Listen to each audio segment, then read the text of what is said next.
With Worlds right around the corner and lots of exciting tournaments on the horizon for Shadowverse Evolve, it's time to take a look at the competitive decks for the Set 3 format. Flame of Laevateinn is about to release at the very beginning of February, and with it there are going to be a lot of very cool cards that of course we already talked about in the must-haves video, which you should definitely check out if you haven't already. But today we're going to take a look and see where those cards find their place among the decks of the different classes. I'm going to be introducing just one deck per class this time around, with some lists that you probably have seen in the past from some of the Japanese events, just kind of adapted to be a bit more up to date, and some of the new stuff that I'm going to be throwing at you to pick up and try and improve on your own as well. So let's get into it and go through Forestcraft. First things first, don't fix it if it ain't broken. This is the first place, strongest player in all of Japan's stays decklist for Forest from this exact meta. Forest was a very huge surprise pick into the Japan Championship in 2023 because in Japan, Uma Musume was unrestricted. Dragon, of course, did have the Shenlong hit,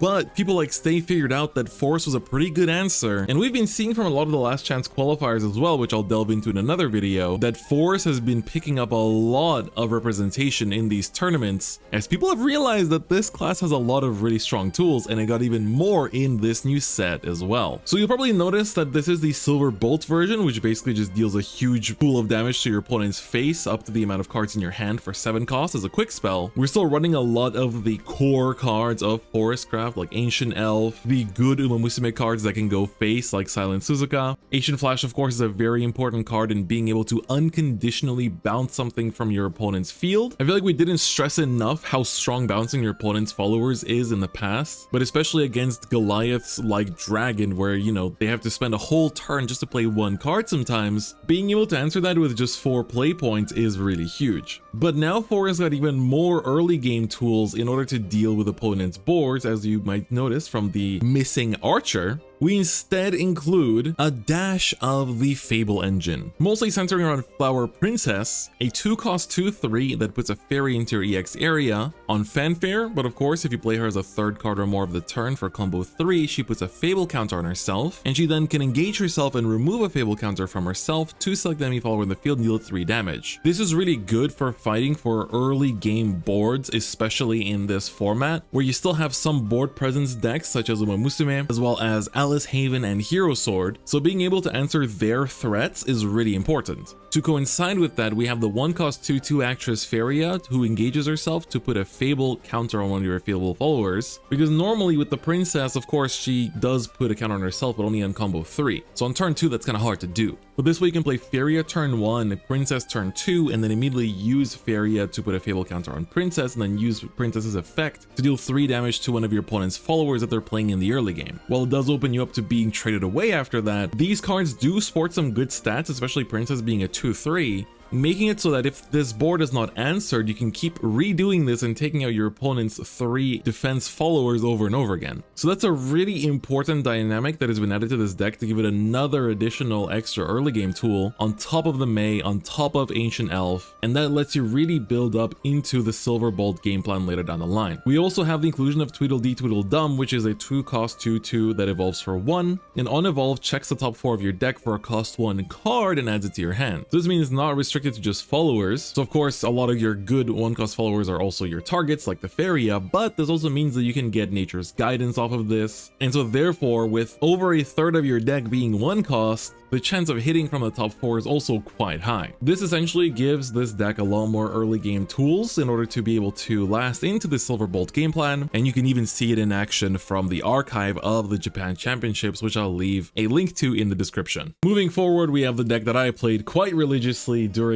this meta in Japan, which is Hero Sword. I know a lot of us Shadowverse Flame enjoyers have been waiting for the Flame decks to come out in Evolve, and this of course is one of the most hype ones from the anime too. I think Ren vs Tsubasa was really hype, especially in the anime around episode 20, and that's the episode I show a lot of people to sell them on Shadowverse Flame. But enough talking and gushing about the anime, let's talk about the cards. Hero Sword is by default a aggro archetype that kind of dips into mid-range a little bit. It centers around Valiant Fencer, who is a 3-cost 2/2 in stats that on Fanfare searches your deck for a heroic card with a different name from himself and adds it to your hand. We'll go over the target targets in a second, but you may notice that despite him only costing 1 to evolve, he can only evolve if your hand is very low at 2 cards or less. Because of that, we want to really orient ourselves towards a more aggressive game plan so that every single turn up until we go into Valiant Fencer, we're emptying our hand. So that's why you'll notice in this list we have a lot of 1-drops. Old Man, Old Woman, Quick Blader, Swordsman, Ninja Boy. There's a lot of things we can play on one play point. And then that also means that on turn 2, we can play 2 cards. So from our initial cards of 4, we're actually thinning down our hand quite a lot, which means that we are susceptible to Abyss, ripping cards out of our hand, which might be that Valiant Fencer, so you have to be careful. And then typically on turn 3, if you're going second, you can just Floral Fencer. If you're going first, you can either Gemstaff or Mock Knight just to kind of put it down onto the board, or just immediately go for Heroic Entry to set up a heroic card in your cemetery while filtering out your deck for more cost 3 or lower cards, which of course can be again Floral Fencer, Mock Knight, Gemstaff, etc., or Valiant Fencer himself. So I've talked about the aggro side of this deck and why it works with Valiant Fencer, but the reason why is because Valiant Fencer's evolve effect is really impactful. So if you do evolve into him, he selects another heroic follower with evolve on your field and evolves it. Usually the primary target for this is the Amaro Spear Knight, who's a 2-cost 2/2 that on strike gets +1/+1 if you have another heroic follower on the field. His evolve cost though is really expensive, it's 3. So naturally you're only able to go into this on like turn 5. Or turn 4 if you're going second and willing to spend an EP on this. When he does evolve, he plays a heroic card from your cemetery for 0 play points. So that means you can essentially replay something like Heroic Entry, or play Mock Knight from your cemetery, who on Fanfare, if he's put onto the field from not the hand, he gets Storm. So we've got a lot of stats from Amaro and Valiant Fencer, and now Mock Knight is also here to deal Storm damage. So this is a very strong combo that you can sometimes just do on turn 5 going second, for example, where you play Valiant Fencer plus Amaro, and then your hand's low enough so you get to evolve both of them, and then Amaro is going to replay either like a Heroic Entry you played earlier or Mock Knight that maybe got sent to Cemetery earlier, and you get this big strong wide board that presents about as much of a threat as some of the strong Musume boards.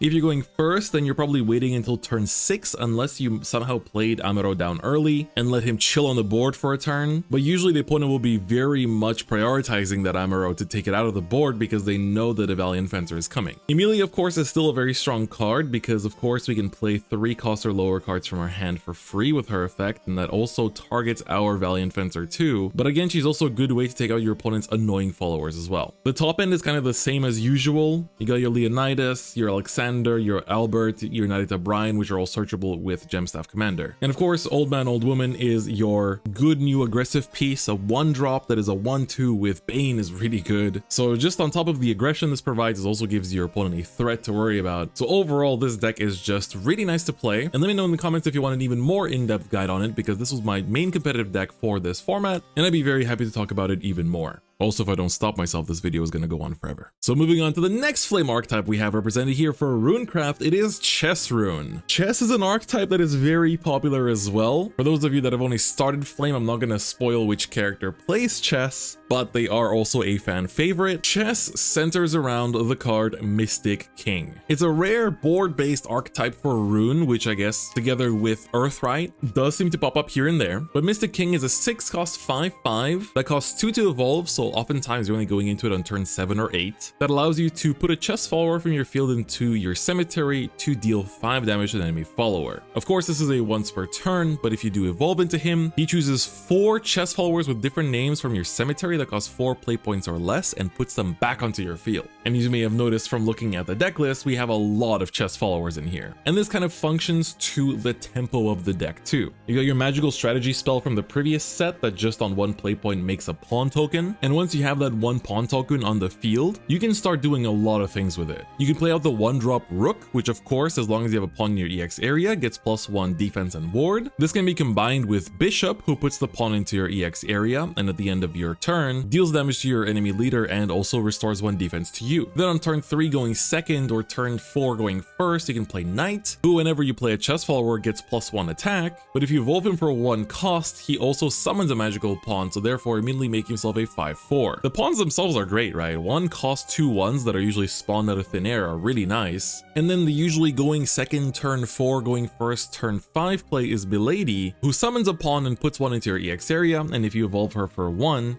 She sports a 3/3 stat line while dealing X damage to an enemy follower, which equals the number of chess followers on your field. So she's a great card just to play out in tempo, where the early game you're basically just trying to play out a lot of the different chess followers, and you have spells like check that allow you to actually search through the top cards of your deck and find different chess followers while dealing with your opponent's board. So this is really good because in this relatively board-based meta, you'll have lots of targets to take out while generating more chess cards on your side, and then you can go into Mystic King, wipe out something, evolve into him, and then bring out a rook, bishop, knight, and milady, and you've got this huge board on turn 7 or 8 that is just really hard to deal with. You play a lot of the good runecraft cards in here too, like Merlin. Merlin can replay check, by the way, for free, which is really huge. So you can basically play it on turn 3, turn 4 going second, go into Merlin, replay the check to be able to take out multiple cards in your opponent's board while generating more advantage as well. And so overall, chess is just a really cool board-based deck. Agnes Tachyon fits in really well too because we have a lot of low-cost spells too that we can use in conjunction with her debuffing effect while getting back other spells from the cemetery. So if you've been looking for a more board-based deck than spell chain, this might be the runecraft deck for you. Now looking at the competitive builds for Dragon, it is more of the same because this is one of the best decks in the format, which of course is Discard Dragon. You've probably seen a lot of it throughout the last chance qualifiers, and you're probably going to expect to see a lot of it at Worlds and potentially even the early tournaments going into this year,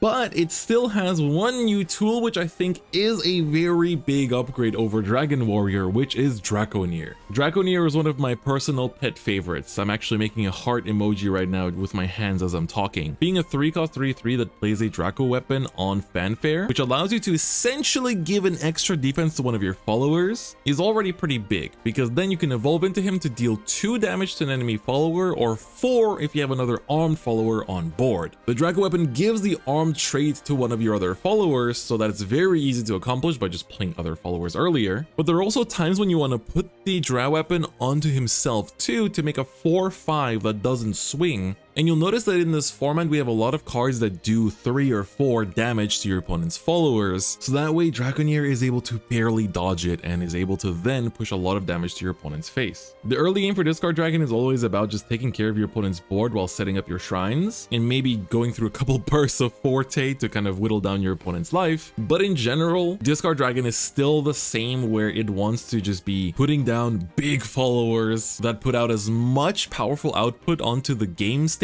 as maybe 2 or 3 cards would from other classes. And Discard Dragon still does this best in the Dragon class. And this will continue for a little bit, but I'm also very excited for set 5 when this will change and my favorite archetype in the entire game will be added. Now we move on to Abysscraft, which of course is unfortunately my least confident class for the time being. So we got in the kitchen and cooked a little bit and made a very discard heavy list. Introducing the new card of this set, Dark Alice. Dark Alice on strike forces your opponent to ditch a card, which is really good, but on last word she also revives herself if you banish the top 10 cards of your deck. Abysscraft already had a lot of cards that force your opponent to discard cards from hand, and this makes it even better. Executioner was one card we had already. We have plenty of ways to deal with the board. Nice Nature is still in there as well to force the opponent to discard cards on last words, and we're also playing Death's Breath in this list too, allowing us to revive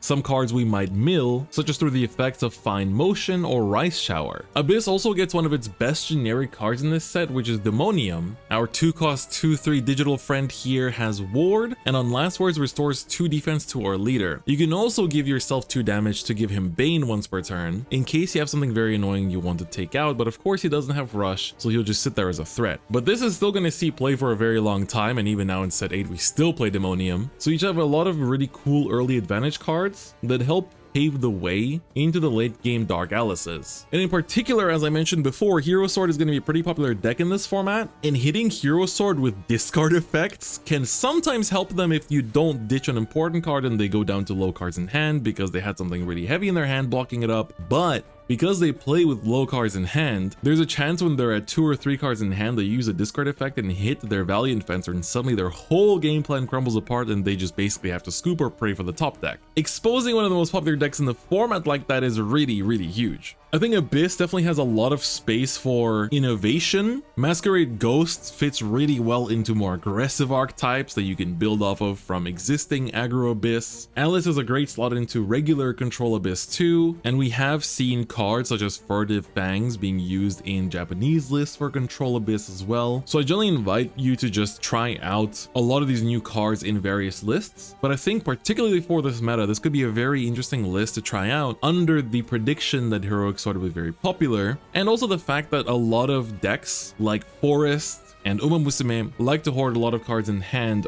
for their big win cons such as Silverbolt, so disrupting that with powerful discard effects is also very huge. And now the deck that I predict to be arguably the best deck in format, maybe not this set, but definitely gonna be in contention for best deck in format in set 4, Alice Fable Haven. Boy, this is the deck that I think a lot of people are going to be looking at to perform really well going forward. We touched on the Fable stuff in the Forestcraft portion of this video, but it truly shines in Haven. Alice, Wonderland Explorer, is a 3-cost 3/3 that puts a Fable counter on herself, and she can remove it to put a Fable counter on any other card on your field or EX area. Much like Floral Fencer, she's a 3/3/3 that can evolve for 1, and then check the top 4 cards of your deck for up to 2 Fable cards from among them, put into your EX area, and put the rest on the bottom of your deck in any order. She also keeps the ability to shuffle around Fable counters on your field. So you might be thinking, okay, I mean, you said this card is like one of the most impactful cards in the format, but I don't see what's so impactful. She's just a searcher. Well, she searches for some pretty strong cards. We already talked about Feria, who's a 1-drop that lets you shuffle your counters around, but she also finds Humpty Dumpty, who is a 3-cost 3/3 with no effects, but the ability to evolve for 0 play points, and on evolve, deal 5 damage to all followers, including your own, and then 3 damage to each enemy leader while ditching your hand. So we talked about how Discard Abyss will be able to hit stuff like Heroic Sword pretty hard. Alice Haven might make that deck a little bit difficult to navigate because Alice doesn't care about having a hand because her hand is in her EX area. So she can basically just set up a big EX area after 2 uses of Alice and then go into Humpty Dumpty, wipe the board. And then next turn you use another Humpty Dumpty from EX area, wipe the board. Oh, you're out of Humpty Dumpties? Well, look at this 3-cost Explosion that deals X damage to all followers and all enemy leaders, which equals the number of Explosion and Humpty Dumpties in your cemetery plus 1. So in case you're missing a bit of damage to finish the game, this will oftentimes be the one. And those are just the neutral cards. We haven't even looked at the Haven cards. By far the most powerful one of them all is Tin Soldier. He puts Fable counters on himself if he's put to the field from anywhere other than the hand, and he can remove a Fable counter from himself, and for each time you do, he deals 2 damage to the enemy follower or leader of your choosing. This is not once per turn, so it is going to burst down your opponent's life very quickly if you put a bunch of counters on it from Alice. If you go turn 3 going second Alice, you find yourself Tin Soldier and Humpty Dumpty. You can basically just Humpty Dumpty away your opponent's board while setting up that Tin Soldier with future Alices, and then you always have this threat that this Tin Soldier will hit the board from the EX area, gain a counter on itself, and then just go through your opponent's life.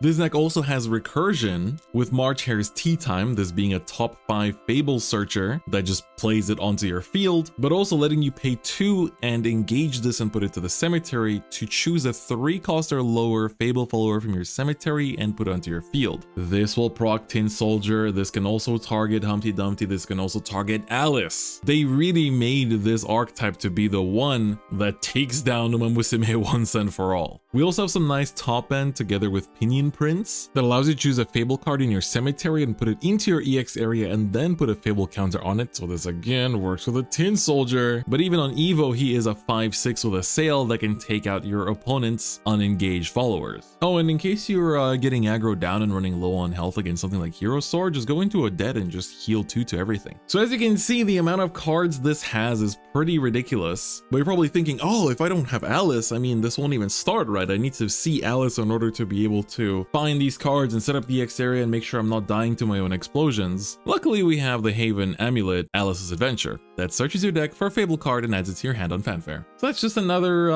3 extra copies of Alice in your deck in case you were missing them. Overall, this deck can play pretty aggressively too, where you can just turn 1, play something out, turn 2, Pinion Prayer, you play that down, pay a play point, put it to Cemetery, play a Holy Falcon. Turn 3, you can Alice, or search for an Alice, and then it all just gets started from there, right? It all depends on what you find off of the Alice. Yes, there is the risk of bricking and not finding anything off of your Alice. That does happen, but if you see how many Fable cards are packed into this deck, I don't think you really have too much to worry about. And in case you're worried about the top cards of your deck, we still have the all-reliable Umusume Amulet that lets you rearrange the top 3 cards of your deck, and then pay 2 and send it to the cemetery to draw a card as well. So overall, if you were looking for a consistent deck that will only get better with time, by the way, this deck gets support both in set 4 and set 5. Not directly Fable cards, but they are generic cards that are designed to work in everything, but just so happen to work really well with Alice. Well, look no further than Fable Haven. And that's going to be it for the decks introduced in this video. This has been our competitive decks for set 3, Flame of Laevateinn. I'm super excited about this set, and let me know in the comments what you are most excited about building as well, and I hope that these lists are useful to you as well. There's definitely a lot more I could talk about in terms of the different classes. Spellchain and Earthright are definitely nowhere near dead. Umusume is still very much out there, but of course doesn't have any new cards, so the list hasn't necessarily changed as much. So we'll cover Umusume in a future video, talking about decks that you'll expect to see in the World Championship. But overall, this was a very fun format to compete in. I played quite actively during this time in Japan too. And I'm very curious to see what the English scene will cook up too, because that's been one of the most fun parts of watching the Umusume meta evolve, is that it's actually very different from that of Japan. But we'll talk more about that later in a different video. But with that, that's gonna be it for me today. Thank you so much for watching, and I'll see you guys next time. Bye bye.